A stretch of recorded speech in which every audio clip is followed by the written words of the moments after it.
So in Pro Tools, you have the capability of selecting some favorite plugins, right? So if you go to your inserts, pretty sure most of you guys do this. You got your favorite plugins here. What about AudioSuite?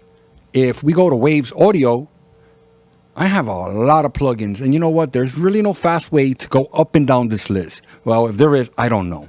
So let's go ahead and use one of my favorites. We have the F6 RTA stereo plugin. So by holding down Control, click it. Now if we go to AudioSuite, guess what? It's there.